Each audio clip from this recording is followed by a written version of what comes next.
मैं आज 4 दिन से बराबर आपको कह रहा हूं कि भाई आगे का समय अच्छा नहीं मुझे दिखाई दे रहा। आपको नहीं दिखा दे रहा इसलिए आप नहीं जानते हो, हमें दिखाई दे रहा कि समय बहुत खराब, इतना खराब समय है कि भारत की जनता, चाहे राजा हो चाहे प्रजा, ये दोनों का भविष्य अच्छा नहीं हो। दोनों का भविष्य नहीं अच्छा, न राजा का न प्रजा का। और नहीं मानते हो तो समय आ जाए तब तुम देख ले। अगर जिंदा बने रहो तो देख लेना, और चले जाओगे फिर क्या देखोगे? तो समय खराब है, इसमें राजा प्रजा दोनों का नुकसान होगा। दोनों में से कोई न कोई चला जाएगा वो रह नहीं सकता, चला जाएगा। अब आप ये नहीं कह सकते भाई महात्मा देश में थे, उन्होंने बताया क्यों नहीं? लेकिन तुम मानो तब तो, वो तो तुम्हारे भले की बात कहती। साधु से होए न कारज हानि, साधु संत महात्माओं से कभी किसी के काम की हानि नहीं हो सकती, क्योंकि उनका कोई व्यक्तिगत स्वार्थ नहीं। परमार्थ के कारण साधु धरा शरीर, वो परमार्थ समाज देश धर्म हिताते हैं और हमेशा धर्मोपदेश किया करते हैं। मान्य न माने ये आपका काम है, इसलिए मैं तो आपको जानकारी दे रहा हूं और प्रार्थना करके कह रहा हूं कि अपनी जनता का नुकसान मत करो, अपनी हानि मत करो, जनता की हानि मत होने दो। ये तुम्हारा कर्तव्य है, मैं तुम्हारे कर्तव्य की बात करता हूं। अगर ये हो गया तो गोस्वामी जी महाराज गृहस्थ संत थे, उन्होंने रामचरितमानस में लिखा, आपको रामचरितमानस तुरंत पढ़नी चाहिए।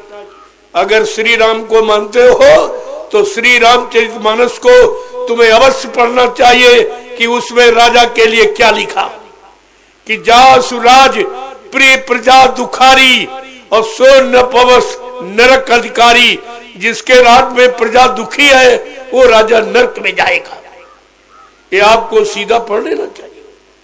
मैं तो घुमा के कहता हूं, लेकिन रामचरितमानस तो सीधा कहते कि वो राजा नरक में जाए। कोई हो, वो सबके लिए नियम लागू है।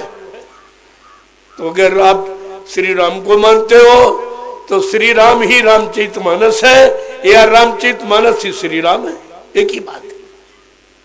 और नहीं मानोगे तो भाई सजा पाओगे। उसके लिए मैं भी आपकी मदद नहीं कर सकूंगा। ये मदद ही है जो मैं समय से पहले आपको जानकारी दे रहा हूं, जबकि तुम्हें कोई नहीं दे।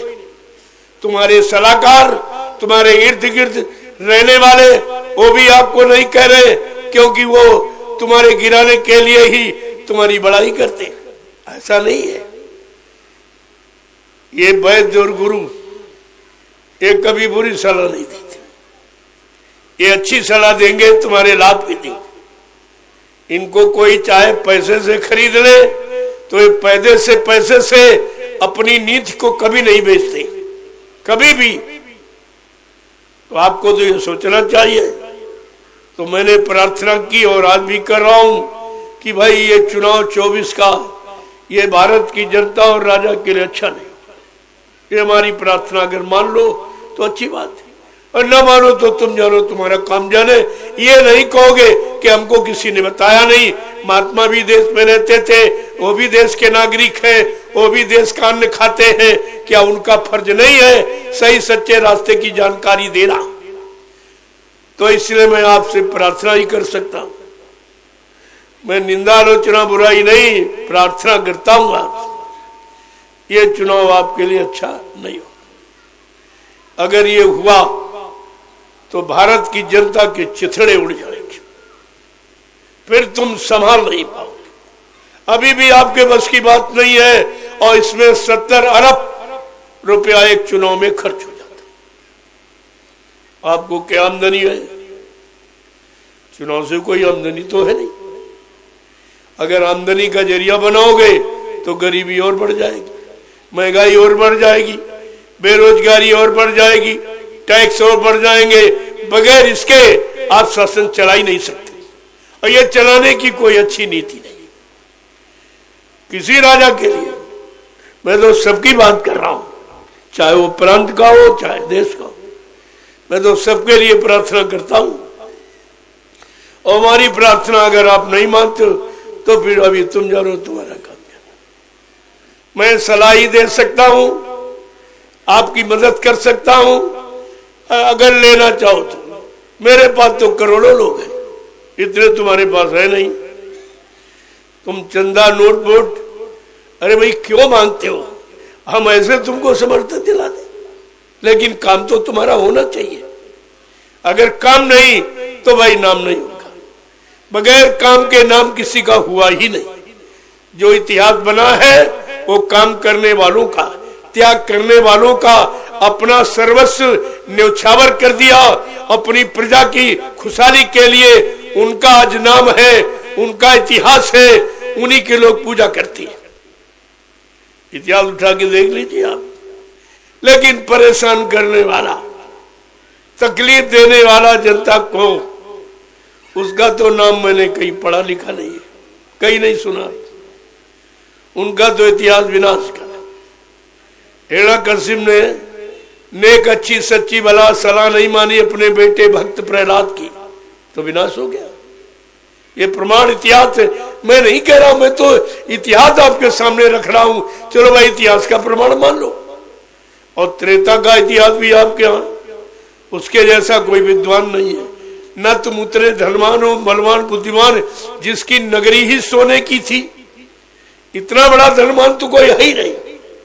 लेकिन समय से जब उसकी बुद्धि बिगड़ी, खान पान परिवार का बिगड़ा, लोगों का बुद्धि खराब हो गई और अच्छे काम में बाधा डालने लगा, और नारी की इज्जत आबरू के बारे में उसका बुद्धि नहीं काम कर रही थी।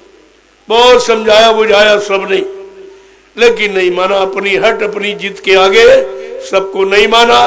अपने भाई विभीषण की नेक भली बात मानी नहीं, बल्कि लात मार के उसको नगरी से निकाल दिया। प्रेमियों, कहते हैं भक्त अपमान होने पर सजा कुदरत सुनाती है। जब जब भक्तों का अपमान हुआ और कुदरत ने सजा सुनाती। कुदरत की सजा है विनाश। भक्त प्रहलाद की बात नहीं मानी पिता ने, तो उसका विनाश हिरण्यकशिप का।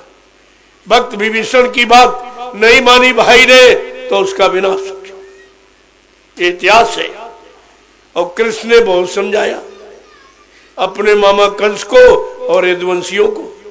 कहा अरे भाई मैं तुम्हारी जात बिरादरी में आया हूं, इसी नाते मेरी बात मान लो। तो यदुवंशी भी कहते थे और कंस भी कहता जा जा, जात का ग्वाला, गाय चराने वाला, माखन का चोर, तेरी बात मान लूंगा। ऐसे अमर्यादित कट शब्दों का प्रयोग करके कृष्ण को मजबूर कर दिया। बेचारे मजबूर हो गए, सब तरह समझा के नहीं माने, तो उनको 18 दिन का एक खेल, एक लीला, जिसको महाभारत कहते तो करनी पड़ी, और सब विनाश हो गया। 56 करोड़ चले गए झटके, एक झटके में चले गए। इस बिरादरी के लोगों को तो अपने इतिहास को सामने रखना चाहिए कि तब कृष्ण ने नहीं समझाया, नहीं बात मानी, विनाश हो गया। आज तो संत महापुरुष समझा रहे, वो तो उनके आगे की बहुत बड़ी शक्ति है। ये तो बीच के लोग से आए, और वो तो अनामी धाम से आए, जो सबके सर्वो सर्वा है। उनसे बढ़कर कोई सही नहीं, किसी लोक में नहीं। आज वो समझा रहे, आप नहीं मानोगे तो परिणाम बुरा हो। फिर आप मत कहना कि भाई बताया क्यों नहीं था, जानते थे तो क्यों नहीं बताया। मैं 11 वर्ष से लगातार ये जानकारी दे रहा हूं, प्रार्थना कर रहा हूं, सबसे प्रार्थना कर रहा हूं, और सबको नमन और प्रणाम कर रहा हूं कि भाई मेरी अच्छी सच्ची बात मानो। जो समय की है नीति, उस नीति को मान लो, नहीं आगे का समय बहुत खराब है। आप अपने आप को बचा नहीं सकोगे, न तुम बचोगे न तुम्हारी प्रजा बचेगी। तो ऐसा काम क्यों करो? लेकिन जब जैसी हो तबता, तब तैसी मति होए, और काल रे की लेख को मेट सके नहीं कोई। ये भी लिखा। जब पाप का घड़ा भर जाता, अहंकार, गरुड़, गुमान, घमंड का, अपने स्वार्थ, लोभ, लालच का, तो वो फूटता जरूर है। अब वो फूटने का समय आ गया है। इसलिए कितनी अच्छी सच्ची बात आप बताओगे कोई नहीं मानेगा, लेकिन महात्मा अपना फर्ज बराबर अदा करती हो, क्योंकि देश में आए हैं तो उनका काम ही परमार्थ के कारण साधुन धरा शरीर, वो इसके लिए मानव तन धारण किया है, वो अपना काम कभी बंद नहीं करते। कोई माने न माने वो इस पर नहीं, वो अपनी बात समय से कहते ही रहते, और नहीं माना तो इतिहास उठा लीजिए आप। मैं नहीं कहता हूं, मैं तो यानी सतयुग त्रेता द्वापर तीनों इतिहास आपके सामने खोल के रख रहा हूं, भाई उनको पढ़ लो और उसी से समझ लो। मेरी मत मानो लेकिन इतिहास की तो मानो। इतिहास तो तुम्हारे वर्तमान के बनाने के लिए लिखा गया कि अगर 3 युगों का इतिहास समझ लो तो तुम्हारा वर्तमान अच्छा हो जाएगा, तुम सुकून शांति में हो जाओगे। ये प्रजा तुम्हारी पूजा करे, प्रजा तुम्हारा गुणानुवाद करे, लेकिन आप जब कोई तरह से सुनोगे नहीं तो फिर स्थिति खराब हो जाएगी, फिर उसमें हम भी आपकी कोई मदद नहीं कर पाएंगे। मदद तो घटना होने के पहले की जाती, घटना हो गई फिर मदद से क्या मतलब, फिर उसका मतलब क्या। तुम ये सोच रहे हो भीगेंगे तब छावेंगे, ये कौन सी बुद्धिमानी है। भीग गए सामान, भीग गया तब छाया की, अरे भीगने के पहले छालो, ये बुद्धिमानी है। इसलिए कोई समय खराब आ रहा उसकी जानकारी पहले ले लो और समझ जाओ तो तुम्हारा नाम हो जाएगा। मेरा कोई नाम इसमें नहीं है, मैं तो तुम्हारे नाम की बात करता हूं। ये तुम्हारी जनता तुम्हारा गुणानुवाद करे, तुम्हारी पूजा करे, तुम्हारा नाम श्रद्धा के साथ ले,